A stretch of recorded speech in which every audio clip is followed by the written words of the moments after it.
Is it your position that you will not comply with an act of law passed by Congress? Yes, sir. I guess based off of what you have in testimony, yes, sir. That you would not comply? Yes, sir. Well, I'm glad everybody hears that on the record that the VA is going to refuse to comply.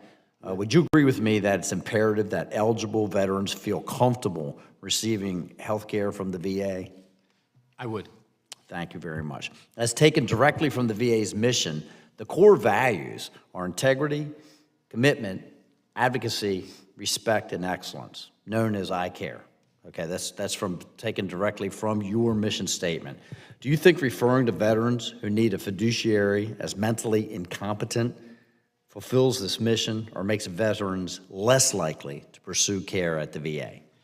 So one thing I'd like to clarify, Representative Rosendale, is that VHA does not report individuals to NICS. That is a VBA function. So, Mr.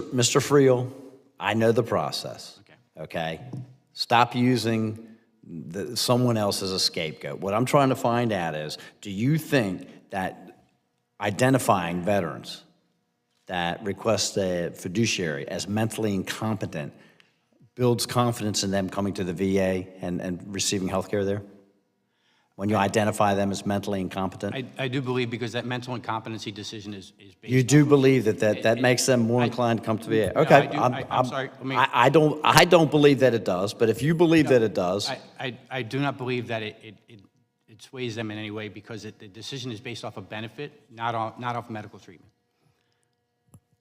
I just think it's a very degrading terminology.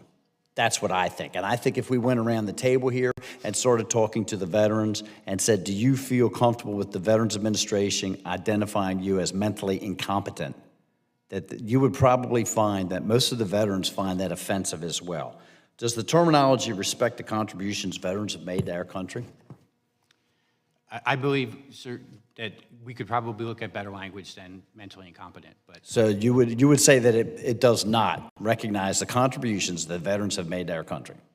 I would say that's a bad comparison, sir, in that we are looking at making that decision based off of what the fiduciary program is and what. All right, Mr. Field, are you concerned that veterans might be less willing to seek care at the VA knowing that it could result in them unfairly losing their Second Amendment rights?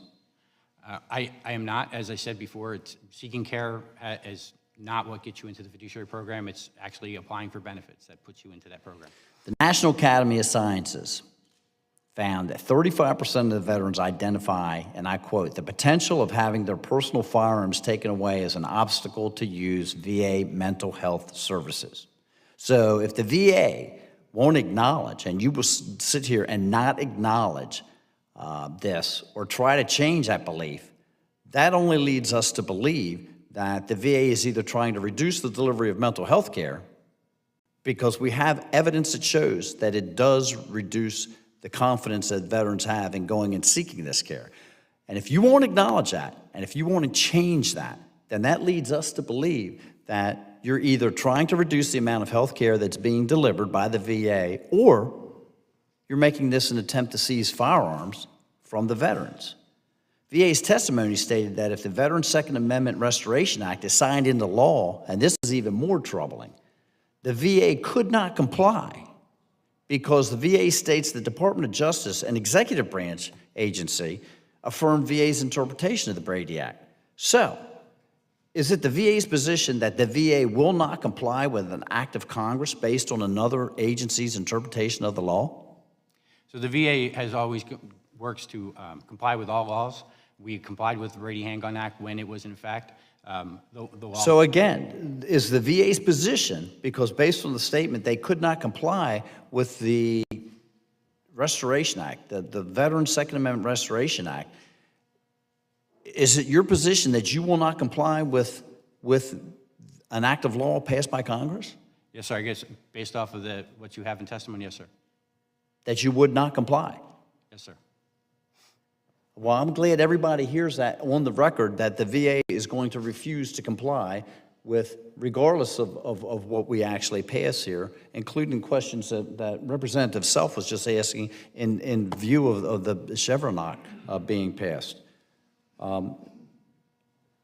Chair, I have just a couple more questions, but I think that Mr. Friel has incriminated himself and the VA that they're Mr. not Friel- gonna, they're going to have complete disregard for what we're going to do anyway. So Mr. I Friel, would you're yield back. very well aware of how you just answered the congressman's question, correct? Sir, as I said, it's in our testimony that we would have trouble complying with that law. As I said, Mr. Friel, you're very well aware of how you answered the congressman's question. yes, sir.